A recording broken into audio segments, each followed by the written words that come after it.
The truth is inside of us, and it's wonderful when we have the courage to tell it. And the truth shall set you free! Welcome to 8192 The Truth with Brother Sand and the Godfather. Subscribe to the show on iTunes, Google Play, and anywhere you listen to podcasts. You can also follow the show on Twitter at 8192 The Truth and on Facebook at facebook.com/8192 The Truth. Now, here's your host, the Godfather, Joel D. Supernom. Okay, so on Fridays, I come down. I live in West Lynn. It's about a 35-minute drive to the Pac West Center. It's where Alpha Media is. My slot for the studio is 8:30 a.m. till 10 o'clock. That's my slot to be in here. The production manager is a guy named Brian Griggs, and he is amazing. This guy, I've never talked about this guy before, but I want to. So it's a very secure, Alpha Media is very secure. You need a card to get up here, or you need to hitch a ride with somebody. And normally what I do is I get here about anywhere from 7:30 to 7:45. I email Brian, and boom, he's like magic man. He's in the lobby as soon as I get there. So today I get down here, same thing, boom. I get here a little bit early, and I text him, but I got to use the head. So by the time I get up to a floor that is open and non-secure to use the head and get back down, man, it's 5 minutes, but I missed him, and he's in recording. So today is the first day since I've been coming down here, which is, I think, 12 or 13 weeks, that I didn't get up here an hour early. The funny part about that is, so I'm down in this lobby of the Pac West building, downtown Portland, very, very professional building. I'm sporting 8192. I got sweatpants on, and I look like Shrek. Let's just be real. I look very Shrekish. So I'm trying. Normally, I hitch a ride and I jet right through. I've had incredible luck, but this time I'm in full stalk mode. I'm seeing if somebody hits 6 and then has a card. Man, I'm down there for the entire 45 minutes. I finally hitched a ride at 8:21. So anyway, there's the stalking story. I imagine Kevin, we've got Kevin on today. Welcome, Kevin. How are you doing, buddy? I'm good. I'm recovering.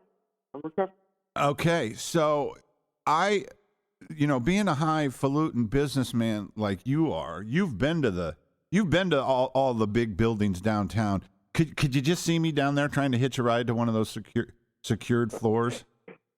Absolutely. Like peeking. Whether you know it or not, it's obvious to everyone what you're doing. Oh, 100%. Wow, yeah, 100%. And it's bad when it's a female. When it's a female and you're looking over her shoulder. Man, it was. I stayed on point for 30 minutes because it became a bit for me. I was like, oh my God, if there was. We spend so much time reliving other people's inundating lives. Like we're not even going to talk about it. We will talk about some Fortnite dude that makes $1 million a month by videoing himself playing Fortnite, but we're not today.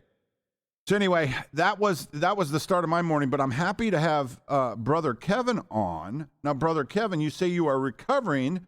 So are you? Do you want to speak on that? Like that's a gray area. That's gray area for men. I've never been through it. Yeah, so I went to the doctor and had the factory shut down. Had the production line cut down, closed up. They're no longer in business. All right, so that was called the snip and kids we will have. Yes, the snip and clip. Well, I know that had to be a tough decision for you, but man, 4's a bunch. Could you imagine? I am the youngest of 11, and man, that's something. So before we really kind of get into it, Glenn Robinson passed away the last few days, and with the John Jones bombshell popping out, followed by I cannot, man, Chael has had some incredible press conferences. He's had some incredible, what do they call those things at the UFC that they do before the weigh-ins where the guy comes out and basically puts on a show, a Q&A. They have, Q&A. man, he has had some incredible moments. But I believe what Conor McGregor did yesterday is probably, for combat sports, it's number one. And absolutely. And we're gonna talk about it. We're gonna try to bring Kyle in because I want. There's so many levels of that, and the more I looked into it, and I'm sure you guys know more about the politics that he was talking about. And there was some very interesting things in there. But we'll take a break after we talk about John Jones, and then we'll try to bring Kyle in, and we'll talk about that. So I wanted to mention Glenn Robinson because I don't know this man, but from what I heard, this was a stand-up man. He was a stand-up guy. And the reason I know that is I was on Chael's podcast for, quite some time, and his phone's ringing nonstop, and people are calling, and he's doing favors for people, and people are doing favors for him. And there was a point where, he's talking to Glenn Robinson on speaker. He's talking to Glenn Robinson. And in the conversation, I could tell, because I can tell normally if the guy's a meatball, you get disappointed when a lot of these guys, I was very impressed with Glenn Robinson. Seemed to me to be a total professional guy. And more importantly, he seemed to be a good father and a good husband. And the reason I mention that is Glenn's got a young daughter. I want to say she's 13 or 14. She might be younger, that has her own YouTube channel. And I mean, she's making $100,000 a year or close to it on a YouTube channel. And at the time, me and Chael are, shooting these podcasts that everybody's putting on videos and getting all these views, and we have no idea how to do it. But I wanted to mention Glenn Robinson because he passed away in a crazy news cycle. He's not even on.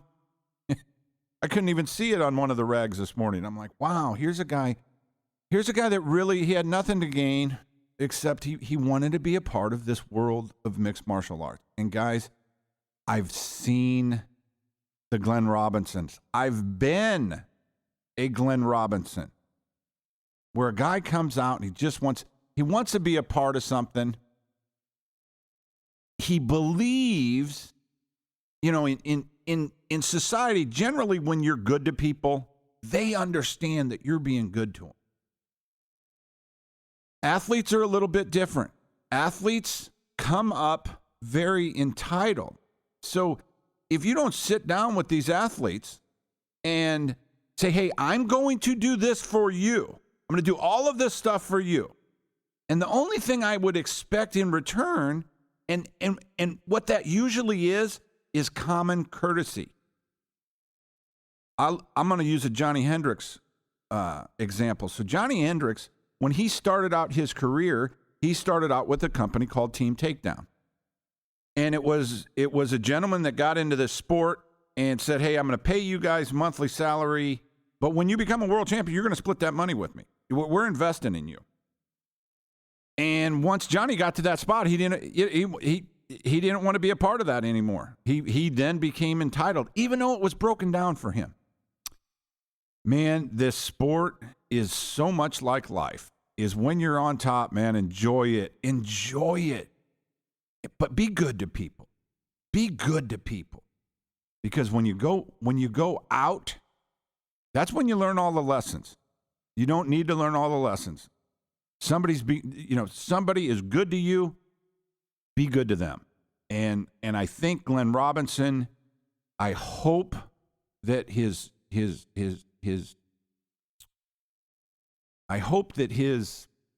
investment into mixed martial arts and the lives of, I'm sure, hundreds of athletes that he touched and he helped out.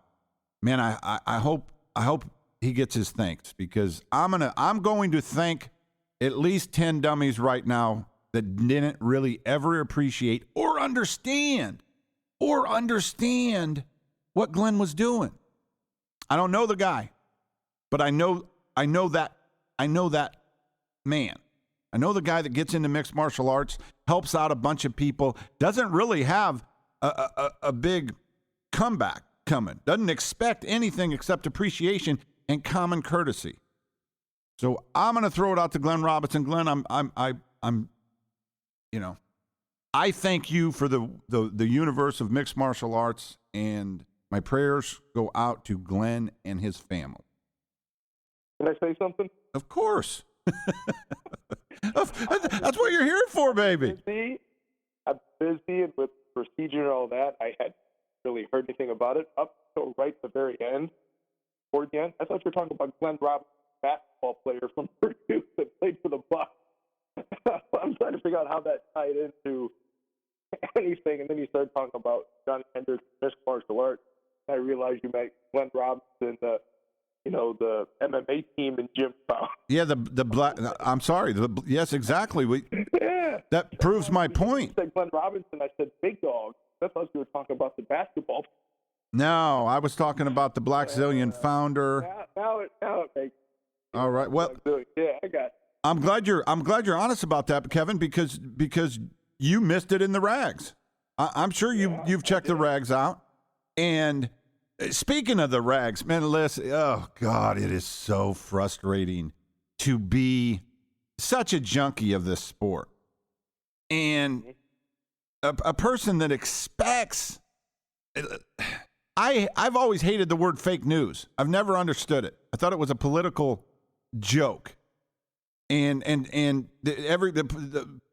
take aside the political ramifications of fake news. Let's just talk about, man, these rags, and you guys know what rags I'm talking about. These rags that post he said stories drive me effing insane. And there was so many of them this week. And the fact is, somebody could have done a piece on Glenn Robinson, the Black Zillion founder who helped out a lot of people. And because of the news cycle and fake news, and people write stupid stuff to gain favor with an athlete. You guys understand, there's probably not, you couldn't get an entire room full of people that know this sport as well as I do. Every aspect of it, from the agents to the fighters, to the corner guy, to the family. You couldn't get a room, not one single room, full of people that know as much as I do. And you idiots out there that call yourself a reporter and are out there just on Front Street posting stupid comments that fighters make as news, you're see-through. I see through that. I know you. You sat in the back of the dealership with a pudgy gut and a microphone. Here you are 20 years later, still knobbing athletes to gain. They don't care about you. You haven't figured that out. And I'm speaking to one individual person right now. But there's a lot of you. There's a whole lot of you. God damn. I tell you,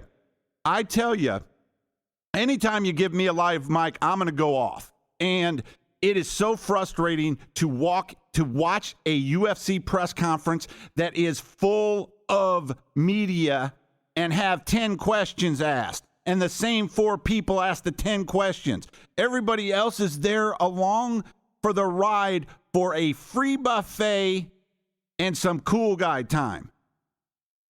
I've had 3 different press passes in the UFC to big fights.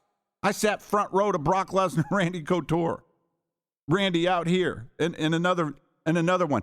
And I would go to these press conferences. I'm like, this is cool. This is just an experience. And I'd go to these press conferences, and nobody would ask a question. So, of course, I would. I'd be like, man, I can come up with a question. You reporters suck. You effing suck. And you're not real reporters. The only thing you do is you get a press pass. So anyway, I don't even know why I went off there. I might have been little bit too jazzed up on this coffee thing. But yeah, fake news does exist, and God, you idiots, you idiots. All right, what's the Godfather talking about? I'm going to swing back to it because I know it's going to come back. All right, brother, let's talk about those Cleveland Browns, man. They won a game. They won a game. Not a tie. Win. The Jets. Somebody was bound to lose. Browns won the game. All right, so you're in the middle of Ohio. How far are you from Cleveland? About 45. Okay, so there's a ton of Brown fans there. Ton. Oh, yeah.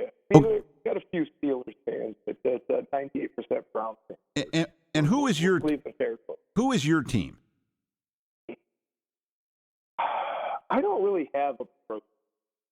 I used to be growing up. First I ever saw play was 49ers, the Raiders, the Hall of Fame game.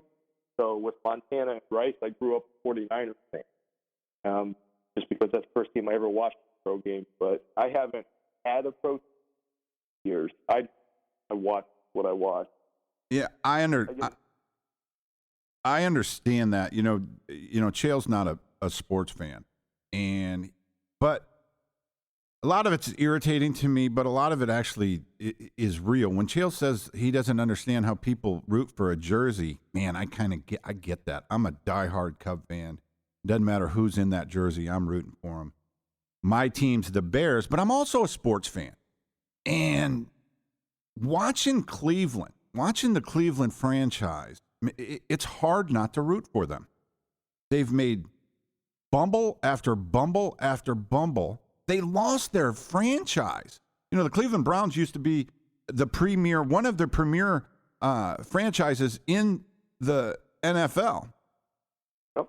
Then they moved. They lost their team. Then they got a team back. The head coach for the Cleveland Browns is 2-32-1. If anybody has a worse record in the history of pro sports and still has a job, God bless you. And I'm rooting for him. I am rooting for him. I'm rooting for Cleveland. They should be 3-0 right now. They should. Yeah, not for the kickers. Yeah, and it's one of those franchises. It's been the top 5 most profitable franchises in the league, regardless of record, because whether the stadium's empty or not, which it happened quite a bit last year, they still sold, because season ticket holders still, every year, they still sell their maximum amount of season tickets. They still have the muni lot stuff packed full of tailgaters. It's probably the most diehard franchise in the league, win or lose. So they need to win. They deserve to win because the fans are so dedicated year in, year out. Like you said, they've blown the top 5 drafts probably 10 times since 1999. They came back. Just terrible picks. Court Brown, Gerard Warren, Derek Fry, quarterbacks, just over and over. They have blown picks. They've got nowhere. It's a sight to see around here. Yeah, I understand the Cleveland plight, being a Chicago Cub fan and a Chicago Bear fan. I also understand that as a fan, man, it's my choice to be disappointed and go home and shut my television off and say, you know what, you're not giving me a good enough product. I can't invest this time in you, and we're called bandwagon jumpers. Now, I've been through so much pain with those Chicago Bears and those Chicago Cubs. I've got my bona fides. I should be able to come and go whenever I want because I've been hurt so bad, so many times, so many times. So, right on Cleveland. I hope you guys make the playoffs. Do you know anything about the beer thing where the Anheuser-Busch had all of these coolers all over town locked up, and they were going to unlock them when they won? Do you know the fallout of that? I don't. and I didn't stay up last night late enough to watch on the news or anything to see if they went live on location. But yeah, they had the various Bud Light coolers around the city that were locked the first win. The most I saw was a tweet from the actual City of Cleveland Police Department that said, yes, we finally won a game. Yes, yes, yes. Oh, wait, that whole free beer thing. Oh, God, please keep it under control. It was a half-hearted tweet. That's the most I saw. So I didn't hear anything this morning of any ruckus that came about from it. But yeah. I'll have to go into the wormhole, which is YouTube, and find it, because you can find anything on YouTube. I got caught up in a rap battle between Eminem and MGK. Who's from Cleveland? He's from Cleveland. I went down the wormhole on that thing, and I know way, way, way too much about Eminem and MGK. It's amazing how much time a guy can waste if he has time to waste. Yeah. All right, brother. I'm gonna throw this one up to you because talk about the right time to have news break in a news cycle. John Jones, go. I'm baffled on that they pretty much let him off time served. He is now served his suspension through USADA, 15 months retroactive. He's back reinstated by the UFC, essentially on a Madison Square Garden card. And I guess the arbitrator determined that he did not knowingly take a supplement, that it was a tainted supplement, even though he provided them a litany of supplements he claimed to take, and they couldn't find a discrepancy in any of them. Well, Yet he's back. well, he's back on the tattle clause. He's back. He's back because he snitched. He became a USADA informant. And that's the arbitration agreement that he signed. And I apologize, on yesterday's show, I called Ian King. Ian King is a fighter out of the Gracie Baja gym here in Portland. Great kid, 135-pounder, really funny guy. So I apologize to Ian Kidd, but on yesterday's show, Kevin, I went into it about how he signed a tattle clause. There's literally no doubt in the world why John Jones is back. It's because he tattled and he agreed to continue to tattle. Something so damning like that to come out, and we're not talking about it because nobody read it, because Connor blew up the world yesterday. When John comes back, it is believed to us junkies that the UFC is in cahoots with this and they've got a fight to announce. Well, being the junkie that I am, and watching Dana White's, and Dana White does have tells, I truly believe Dana White was kind of blindsided by this news coming out when it did. When Dana White says, yeah, he's probably not going to fight until, the end of the year or the beginning of 2019, I tend to believe him right now. The one thing about John and the rhetoric coming from Dana yesterday kind of led me to believe this is really good news for us. Like the UFC's looking at this and saying, wow, this is really, really good news for us. We've got the biggest fight in the history of the world right in front of us, 2 weeks away. Let me deal with that. Here in a minute. But what was interesting to me is how he was leading us to believe with his initial thoughts that we could be watching a DC Jones match at one of the two weights prior to a DC Brock match or a John Jones Brock match. What's your take on that, champ? Yeah, I mean, if he goes prior to Brock, then they're definitely doing 205. I think Brock wants to come back for that title shot. I don't see as big of a appeal for him to fight without the belt spot. So I think they do that at 205. I don't Cormier wanting to go down to 205 Yeah. It's perfect timing. You said it's perfect timing for the UFC at a time when they desperately need it. They get their two biggest stars back. Connor's back, the cage for 2 weeks, and now Jones, this miracle falls in their lap that he's back again, and now Brock wants to come back. They go from, dumpster fire to back being, the golden pony again. Yeah, the people on the inside yesterday had expected John and Gustafsson to be announced for that November 30th card. Yeah. And it did not happen. And then what Dana did to me is he kind of opened up his wallet a little bit, and he was like, "Listen, man, I've been working nonstop on this Connor thing." Let me look at it from two sides. The fight to make as a fan is, okay, let's see John and DC fight at heavyweight, and the winner fights Brock. That's the fan in me. I want to see that. That's the most attractive fight to me.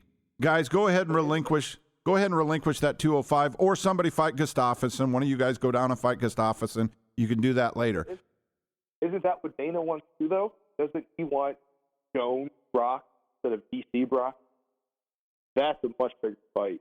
Wise, I think. I don't believe that. I think Dana is very much like me on this particular case, where I'm saying fan and fan. So the fan in me wants to see that fight, but really the fan in me wants to see DC get his fight and get his other fight and walk out into the sunset. I want to see that because it never happens. And there's a really, really good chance that if he fights John Jones again, he's going to lose. And everybody in the world talks about legacy, and it doesn't exist. People don't care about nothing other than what's in front of them. I can say that 1,000,000 times, and I probably will. But as a fan, I think Dana would like to see that too. But at the end of the day, DC's going to be all right. He is going to be all right. But boy, did John Jones luck out to be caught as a snitch, as a USADA snitch. That's why he was let off. And it's interesting. Nobody asked Dana that question yesterday because they're idiots. I would have, and that gangster would have answered it because he's like, he doesn't know. He's like, oh, well, he got off. We're a bunch of gangsters, and one of our top guys just got off on a snitch beef, and everybody's a snitch, so nobody cares. And boom, now we have Connor, and we can talk about Connor forever, and there'll be another story next week, and we'll forget for all times that John Jones is a snitch. Not just we think he's a snitch. He's a confirmed snitch. He's officially a snitch. But what's beautiful about John Jones is when somebody ever does have the courage to ask him about that, he's going to say, I don't know what you're talking about. I didn't read what I signed. Malky did. Yeah, I believe that. Malky did it. God, these guys are such scumbags. They're just, oh God, they're just such scumbags. They are. The people that surround fighters in this business. Oh my God, that's why the fighters turn out to be as bad as they are as human beings. But you know what? It's a cage fight, and that it makes sense. It makes sense that the cream will rise to the crop. So John Jones lucked out, and as soon as he wins another championship, everybody's going to forgive him. Oh, absolutely. It'll be completely forgiven by everybody. Like it never happened. It never happened. All right, so we're going to go to break right now. When we come back, we're going to have some fun because I'm assuming you watched the Connor show yesterday, correct? I did. All right, cool. So we're gonna try to bring Kyle in on this, and Kyle's our executive producer, and we're gonna have some fun with this Connor thing. So back after this. Guys, you have heard me talk about them before, and I'm going to keep talking about them again. Project Build Your Life Daily. It is our newest show sponsor, and their products are phenomenal. I am currently taking the Test Booster, the Fat Burner, as well as their pre-workout. And guys, I'm telling you, it is all natural, it is all clean, and it works. I get clean, clear, sustained energy in my workout without the crash at the end. It tapers off very nicely. I typically work out in the evening, so I'm taking the pre-workout at 6 o'clock, and come 8:30, 9 o'clock, I have no issues sleeping. These products are fantastic, the ingredients are clean, and the company's mission could not be more in line with our show. Project Build Your Life Daily. Like the Godfather and I always say, you're either one day in or one day out. Get yourself in with Project Build Your Life Daily. They are offering listeners of our show 25% off. That's huge. That's 25% off your total order with the code THETRUTH at checkout. So go in, buy some protein, buy some Test Booster, whatever it is that you need to help get you to the next phase of your health and well-being. Throw it in the shopping cart, go to checkout, use the code THETRUTH. 25% off your total order.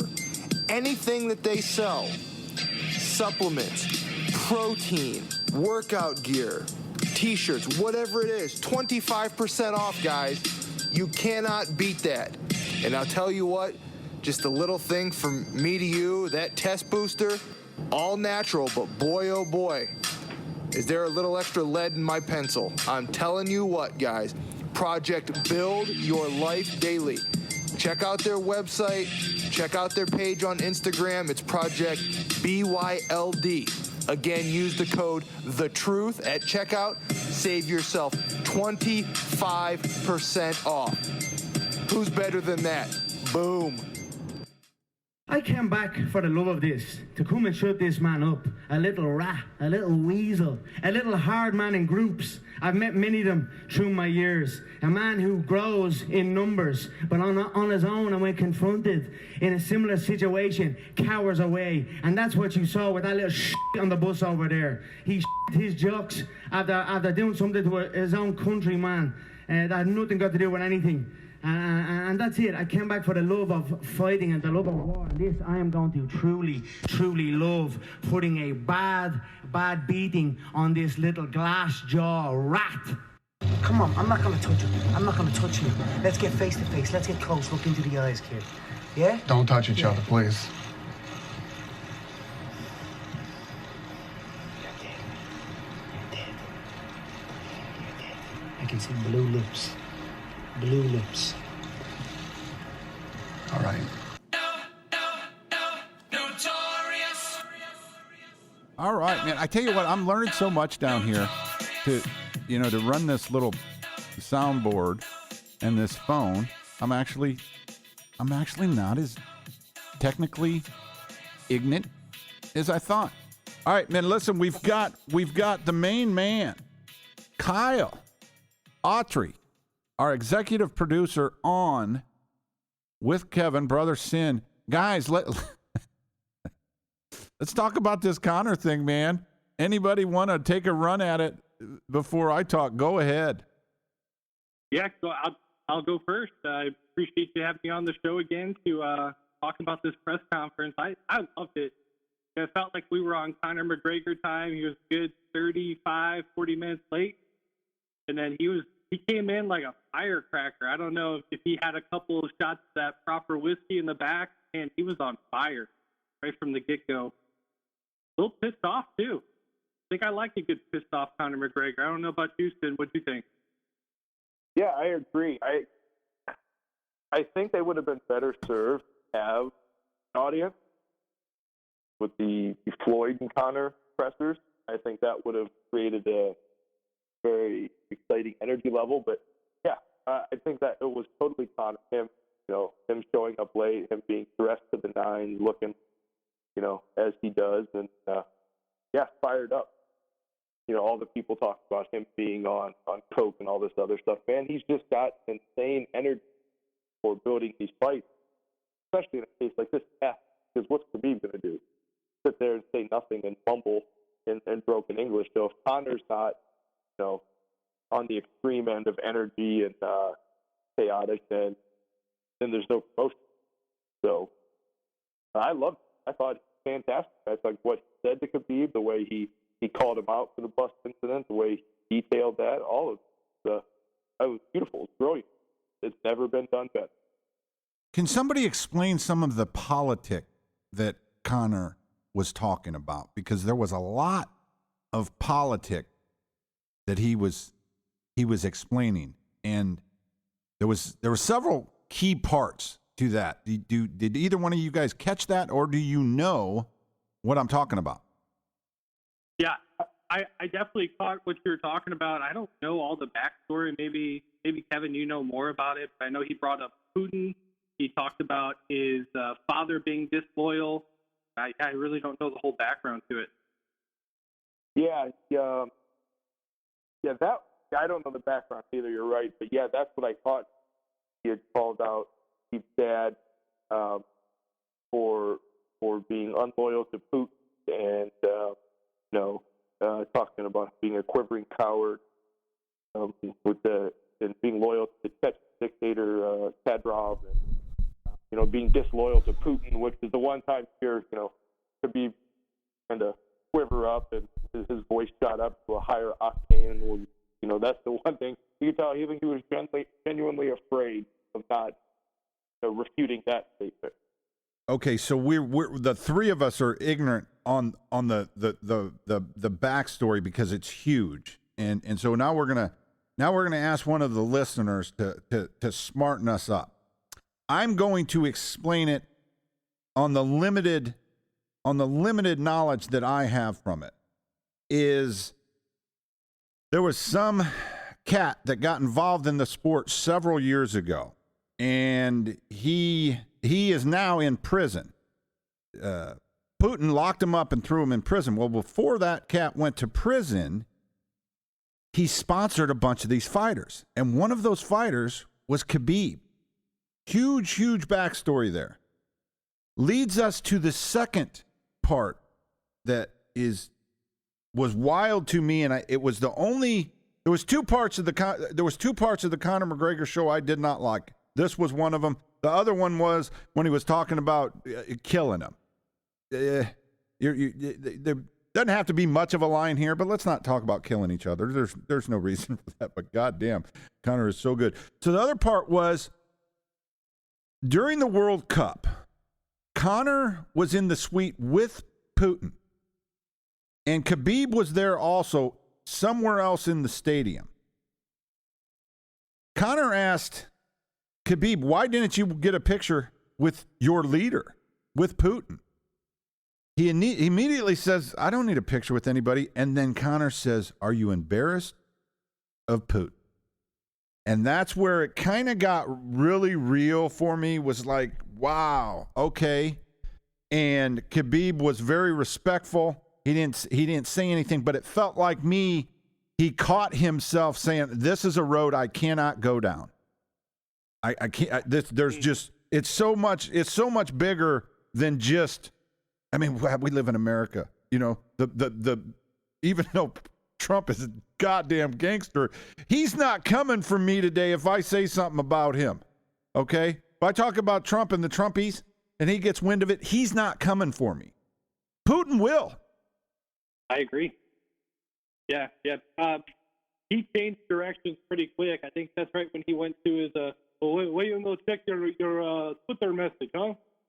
And Conor said, yeah, he backed out of there pretty quick. I hate to be the smartest guy in the room.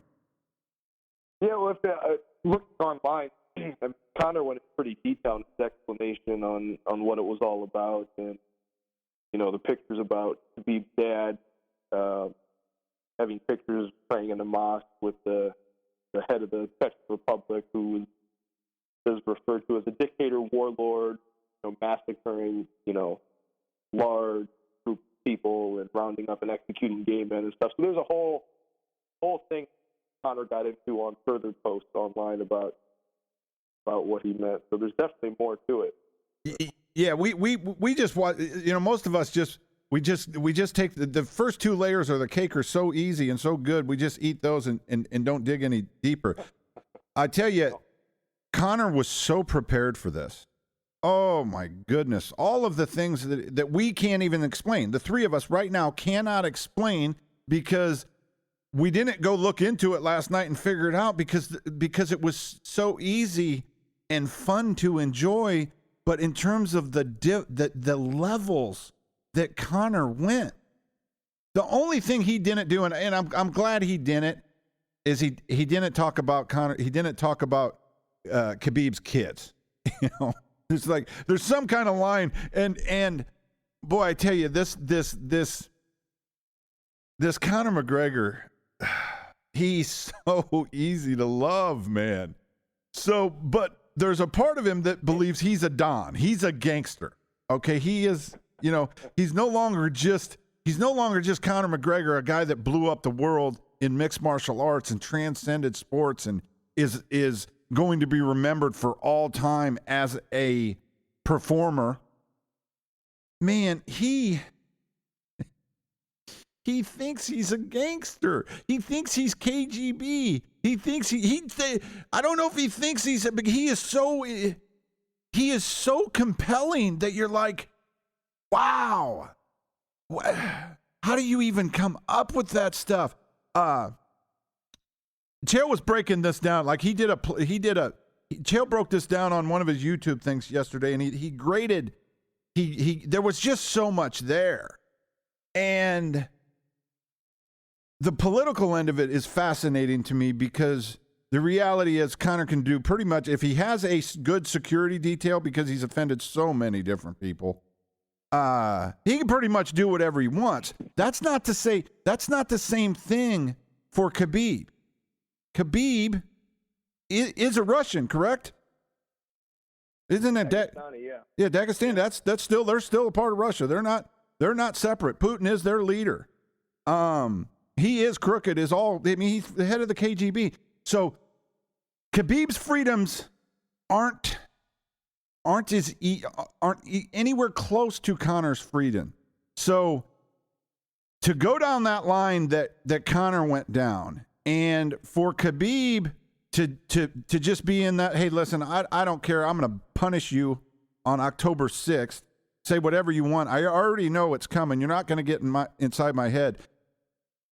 He had that mindset going into the press conference, and he kept it even when Connor threw a curveball at him and tried to get Khabib to insult Putin, and he didn't fall for it.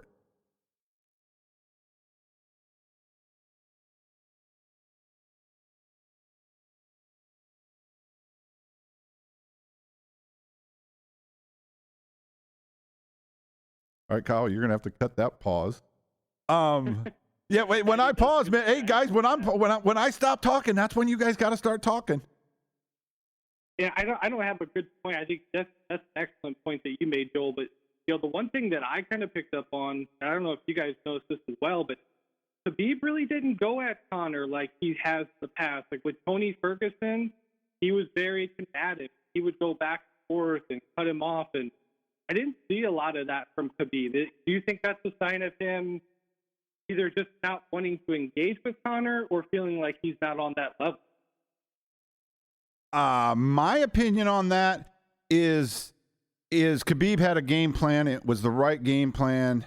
This guy is a sideshow, and I'm just going to allow it to happen. Listen, the bright lights and big stars that one of these fighters bring in, when a fighter transcends fighting and becomes a personality, no matter who you are or how well grounded you are, it's a circus. There's a circus around Conor McGregor. He's also treated very, very differently, okay? The number one guy on the team, the number one guy with the company, the number one guy at the school, the number one everything is treated differently. And when there's so much room between number one and number two, that treatment gets better. So there was a very, very real part of this thing that was Khabib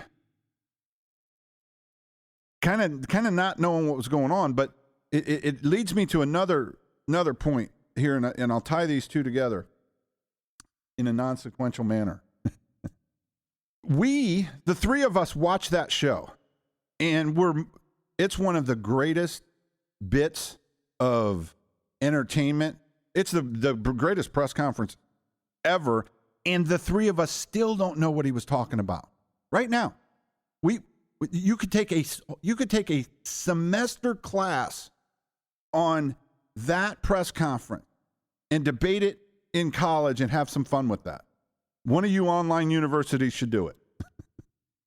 Because the three of us right now, I think we're in agreement that was the greatest press conference of all time. Dana White said so afterwards. It was more views than the McGregor versus Mayweather. And we don't know what he's talking about. We still can't tie it all together. So we come back from that thing, and usually when I'm so over the top with something, when I'm like, oh my God, that was the greatest thing of all time, I was blown away by it. Usually there's a bigger I miss it. Well, Chael is a very competitive person. There's a lot within inside Chael Sonnen that's like, man, Connor, that's my bit right there. I don't care what. I mean, that is my bit. You do it with an accent and you do it differently. But yesterday, Chael laid out and said, "Well, that was the greatest thing ever. That was the greatest thing ever." It wasn't until later on, either this morning or last night, that I watched an interview. I never watch other reporters talk about the sport, because I look at them and I'm like, God, you guys are so horrible at what you do. You're just so bad at what you do. I cannot believe you have a job in this business. But anyway, last night I'm watching Mark Rionaldo, I think that's his name, and Chuck Mendenhall.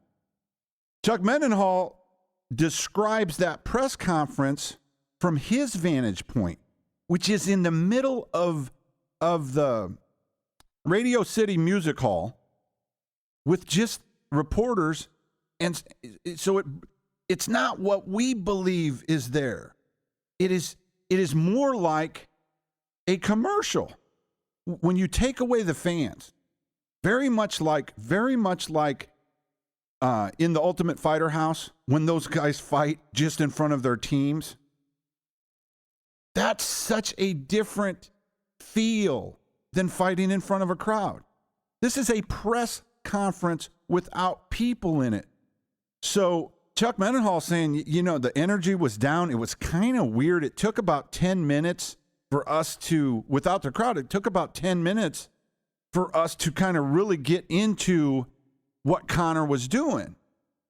And that made so much sense to me, because there was probably tons of that. If you guys understand what I'm saying is let's say me, the three of us and 50 of our buddies go and watch that there, and we're the only people there. Do you see what I'm talking about? How different that would be from our perspective? 100%, yeah. Yeah, I get what. So, from my vantage point, for Connor to put on that kind of performance, it even brings it up another level. And then, when he's not playing to a crowd, be able to do that in front of nobody. He's on a whole different level. And then they asked Dana, hey, was that the right move? Was that the right move to not have a crowd in there? And what he says is very telling. He's like, yes, it was. And he didn't show all of his cards. He didn't say, let me smarten you up and tell you why. But Connor had an agenda to go to. He had a script. He knew what he was going to say. He was well prepared. So for him to go into that environment and pull that off wasn't the hardest thing in the world to do. Add 20,000 screaming fans to it. So now these fans bring a whole different energy to that. I mean, it ups it. So could you imagine how jacked Connor was yesterday with 40 people to perform to, as opposed to 15,000 and 90% of them would have been screaming for him? Yeah, I mean, it would have caused, he would have acted not differently, but he would have taken it to a different level. He may have gotten off point, as you said, being scripted, off message. And the reason they didn't have the people in there is, like you said, he had an agenda. And it gave Connor a chance to make his statement, justify the bust today, which in turn somewhat takes Shane and UFC off the hook for not doing anything. Slap on the wrist, not punishing him, not giving him any discipline for it.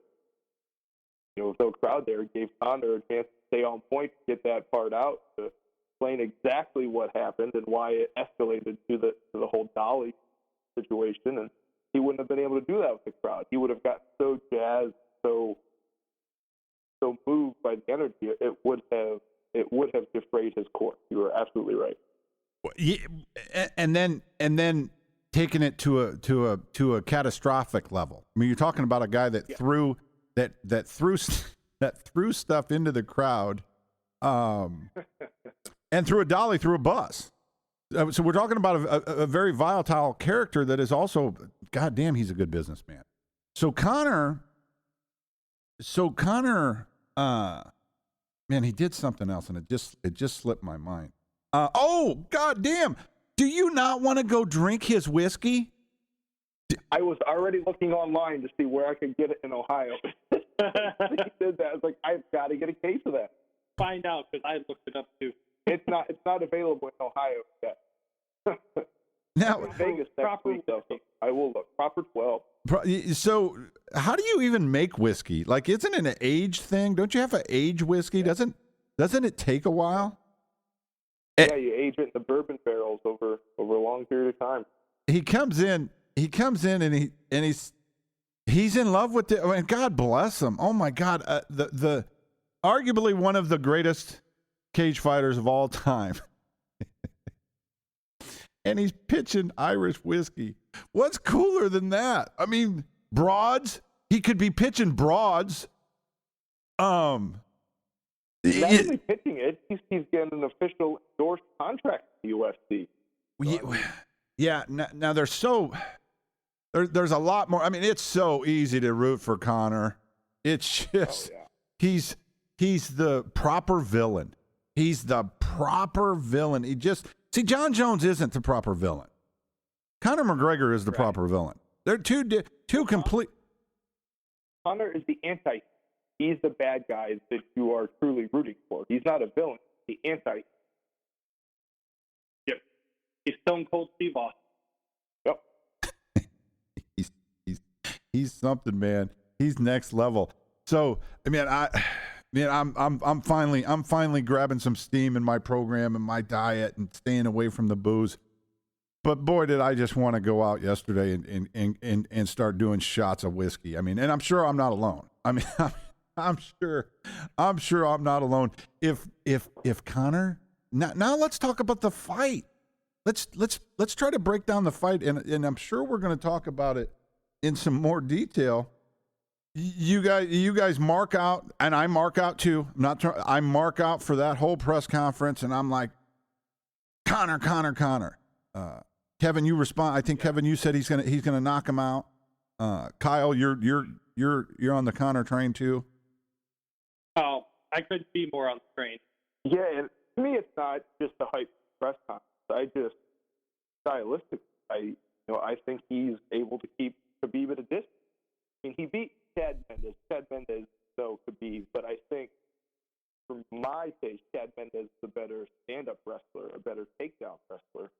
That's a great point. Probably be better when he gets on the ground, gets in a combo situation, and he mauls him. But I think Mendez is the better traditional stand-up wrestler. Connor was able to overcome that for the most part and create a situation where he knocked out Chad. So I just think he frustrates Khabib so much on the feet. He's able to keep Khabib at bay, and that's going to create an opening. Khabib gets frustrated.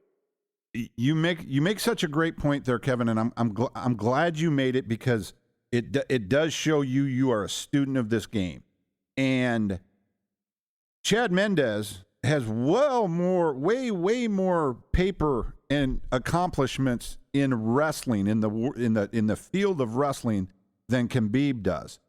Where Khabib is next level at, it is that top position.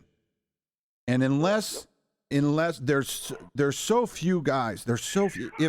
If you see somebody get up off of the bottom from Khabib, and Al did, see, that was the only part of the show. But let me try to stay on point. Is there such a difference? Now, Khabib on his feet and his takedown, his ability to take somebody down, to me, is way more similar to Damian Maia, where Damian Maia gets those takedowns because he doesn't stop. Not because he took a beautiful shot, not because he had a beautiful setup, because he doesn't quit on the takedown. And in doing that is Khabib's pace, because Khabib is going to come out and get in his face and put a pace on him. Is that sheer pace going to be able to close the distance? Because if he does close the distance, he is going to take Connor down. The question between winning and losing, to me, in this fight, isn't based on, is Connor going to knock Khabib out? Is Connor going to get up? Because I don't think a fresh Khabib is not going to get at least one takedown. How much of a beating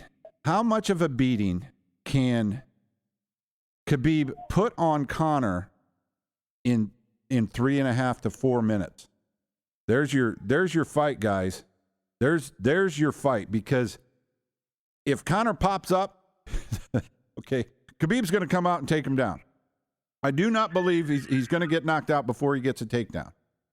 If Connor gets right back to his feet, Connor's going to win that fight. You will know in the first 3 minutes. You'll know in the first 3 minutes who's going to win this fight. And it's not going to be Khabib knocking out or Connor knocking out Khabib before he gets taken down. Now, if Khabib comes in there and takes Connor down, stays on top of him for about 30, 40 seconds, doesn't do anything with that position, and Connor pops right back up fresh as a daisy, yelling at him and screaming at him, it's gonna be pretty entertaining. The fight will play out in the first 3 minutes. I truly believe that. Who am I picking? I hate when a guy says I'm rooting for somebody and picks the other guy. I cannot stand that. I'm gonna mark out like everyone else, even though this just happened. Tyrone Woodley just beat Darren Till, and he didn't beat him because he knocked him down. He beat him because he got on top. Call that a punch or call that a takedown, it does not matter. What's the betting line on this, Sin? He's minus 155 right now. Connor plus 125. Yeah, so it'll probably close pretty close.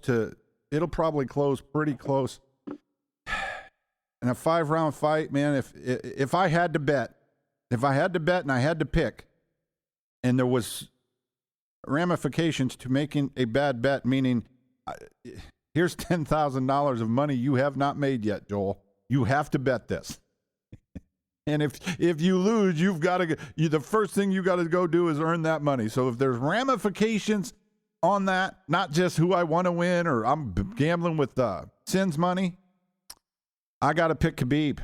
I have to. That the dangerous side of that fight is Khabib being on top of Connor for 5 minutes. And I even would have been more inclined to side, but after the Al Iaquinta fight, Al lasted all 5 rounds and got in shot. He's no Conor McGregor. Had he not had that fight, I think a lot more people would be on the Khabib train on. Okay, well, what about this? What if Joel does 2 shots of Irish whiskey at 3:00 in the afternoon? What time was it in New York? So it was 2:00 my time. So it's 5. Okay, so if Joel goes to happy hour and does 2 shots of Irish whiskey, Joel doesn't go home. All right. Neither's Connor. Neither's Kevin. Neither's Kyle. So 2 weeks before the fight, Connor's crazy ass is getting turned up. What about that? Isn't that a sign? That was crazy. He was drinking like a fish up there. Boy, I was like, he must not have a lot of weight cut, or he's just the world's greatest salesman, which is entirely possible. That he walked backstage and went, that's not bad. Likes the whiskey, and then just went about his day. Because he admitted, if you let me sit up here and sell it, I'm going to sell it to you. It was genius. I just look at that, and there's so much to that press conference where Khabib's like, what is the drinking the whiskey going to make him tougher? Like, that's a true statement. That's a true statement coming from somebody that's never drank in his life. Khabib's never gotten drunk. He's never acted the fool. He's an athlete, so he's been around people acting the fool and drinking and doing all that. So that was really, really funny. That was really funny to me. I don't know if they picked it up. I believe McGregor called him a virgin seconds later, and I was laughing my butt off. Oh, God. Somebody posted. He said he didn't know he didn't drink because of religious, his religion. Or maybe, who knows? Who knows what Connor knows? But he offered him a drink. That was cool. Dana did a shot with him. That was cool. He turns his drink down. Now for drinkers, if the three of us are in a bar and I order 3 shots, you drink the shot with me. Isn't that right, Sin? That's right. So he says, why don't you drink? And then he says, I bet you're a buzz at a party, you mad coot. And that was, we missed that. We missed that line. And then did you guys see the behind the scenes thing where they had Connor on the mic when they did the face off? Yeah. That was great. Yeah, it was. And see, now there's where the dynamite is if there's a crowd in the building. To separate the crowd, Khabib's going to sit up there, he's going to stone face it, and he's going to walk off. Exactly what he did.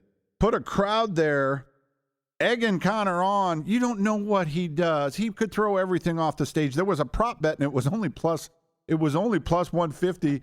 Is Connor going to throw something? I mean, that's kind of his genius, though, isn't it? I mean, I think he is the only one that has fallen for it, where he pokes the bear, pokes him. He shows up to the fight, stoic as can be, and his opponent wants to go run him over, and he's a great counterpuncher. And I think that's how he beats Khabib. If he does, he comes out, wants to try and strike with him, and Connor catches him early on. I think if it goes late, so. Yeah, no, Khabib's going to roll right across that ring and go to take him down. He's going to throw an overhand right to get into the clinch, or an overhand left, whatever his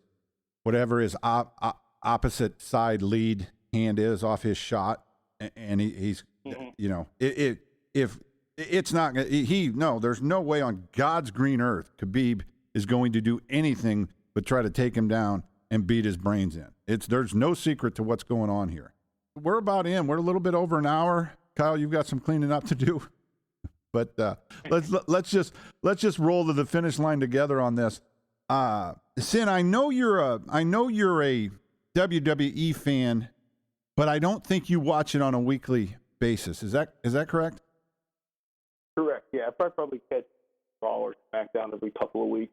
Okay, well, that's enough. Reviews. That's enough. And how about you, Kyle? Are you a WWE fan at all? I probably watched it a little bit more than.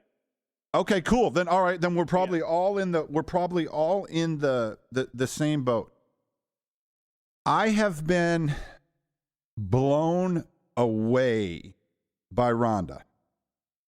I think she could be as big in the WWE, and this is a huge, huge statement.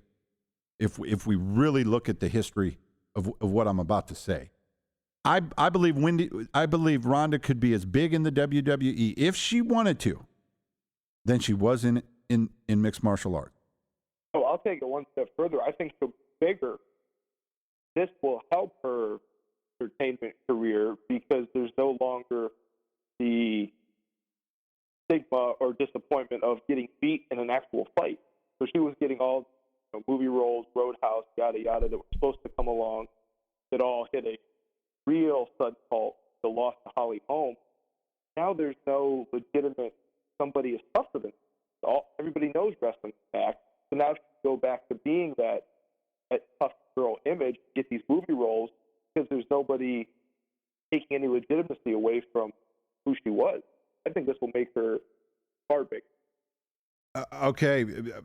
So I agree with that. If she chooses to not do a Brock, but to do a Rock, to go pour herself into this thing for two. It wouldn't take. I don't think it would take over 2 years, and then become, not be a Brock where Brock ain't going to make no movies. Brock don't give a fuck. And we'll get to Brock here. We'll get to Brock. We'll finish the show talking about Brock. But Ronda comes out and basically has a couple squash matches. Then she has a real good match with that big girl, Nia. Nia Jax. And I love the WWE for respecting Nia as a wrestler and not being like she's not one of the 125-pound bombshell. I do respect that. But they had a wonderful match, and I was blown away. I was like, wow, good job, Ronda. I was into it. I hate the new wrestling. I grew up on a different form of wrestling.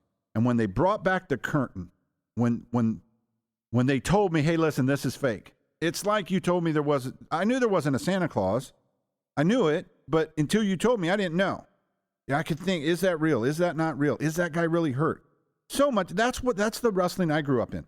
So when somebody can make me believe that I'm watching an athletic event and I don't know how it's going to turn out, that's very rare. And in the Nia Jax and Ronda match a few weeks ago, or a month ago, whatever pay-per-view that was, that's what she did to me. She did that to me, and I was blown away. And then when she wins the title in a squash match. I hated that. I hated that. I thought that was no good for Ronda. That was no good for the women. It was no good for anybody. Then they come back and have another fight.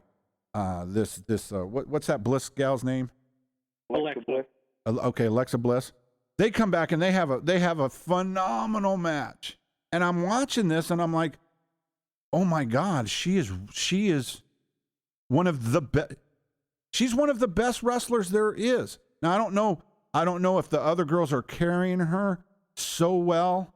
I know Nia did a wonderful job of working with her, but I was blown away. I was like, oh my God, if Ronda wants to, I mean, because you got to imagine she's got to have that FU money.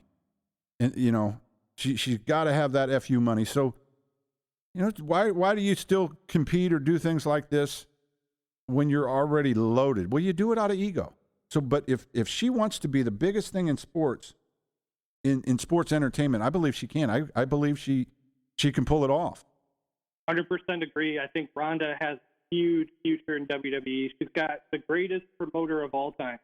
It's McMahon and Barnum and Bailey probably second as the greatest promoters of all time. He's pushing this thing to the moon.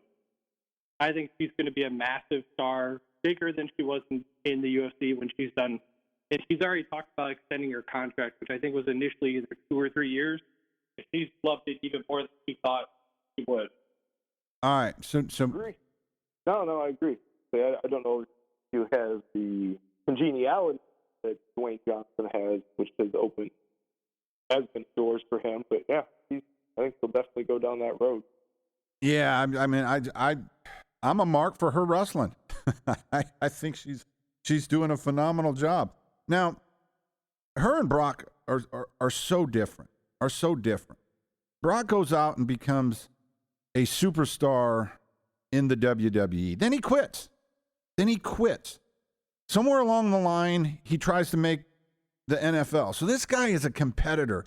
He's also a loner. This is a guy that truly lives out in the woods. It's got a very close circle of friends and doesn't really give a fook about anybody else.